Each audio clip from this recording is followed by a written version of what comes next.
Malaysians that were hanged in Singapore recently, uh, the Gendron's case and Kalwan Singh's case. Uh, how does there's been a lot of local and both international pressure on Singapore to show some clemency with regards to these cases. How do you view this? Um, let me first tell you about our drug policies in general, Sure. because that helps set the context, Okay. when you look at specific cases. Our drug laws are tough, and they have been so for nearly 50 years. Why are they tough? You just look at our region. We, Singapore, Malaysia too, we are near major heroin producing regions, world centers. Drugs from Afghanistan and the Golden Triangle, plentiful, they flood this region. If drugs come through in a large scale into Singapore, the number of serious crimes will go up, homicides will go up, and in my view, the number of people who die as a result of drug abuse and crime will increase. So Nagendran, you look at the facts, what the courts found, he was not intellectually disabled. A psychiatrist called by Nagendran's own defense said that he was not intellectually disabled. The court held that he was not intellectually disabled. So, this thing being repeated about intellectual disability is contrary to the facts. The court found that he had the workings of a criminal mind and that he had carefully calculated the decision, weighed the risks, and decided to take the chance.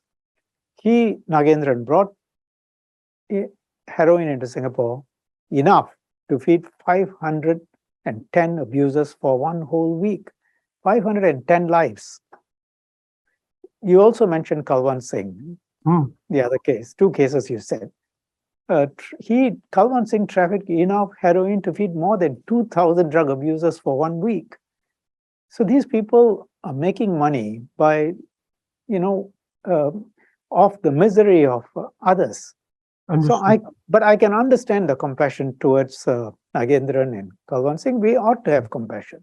But we also need to be compassionate to their victims. I can give you the number of Malaysians, whose cases have concluded and who are facing capital punishment. There are 10 Malaysians in Singapore whose cases and appeals and have all been dealt with and who are facing the death penalty.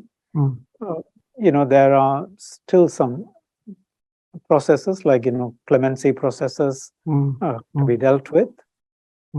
I think they were mostly convicted for trafficking. Nearly 7 in 10, 70% of our population say that the mandatory death penalty is appropriate for drug trafficking. When you talk about murder, nearly 8 in 10, nearly 80% of our population say that there should be mandatory death penalty.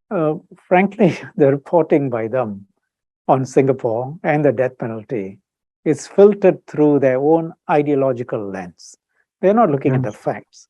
It's like you structure a story, you want a certain end, you know who is going to oppose the death penalty, you go and get 2 quotes from them, and then you write up a story as if all Singaporeans oppose the death penalty. You won't, by reading these articles, you won't get the impression that 70% of Singaporeans support the mandatory death penalty for drug trafficking. This sort of reporting on Singapore we are used to. For more than 50 years, we have been given advice that we should be more like their systems. And the Western media have been critical of Singapore. In their eyes, we do many things wrong. And what strikes them particularly hard is that we are successful despite not listening to them.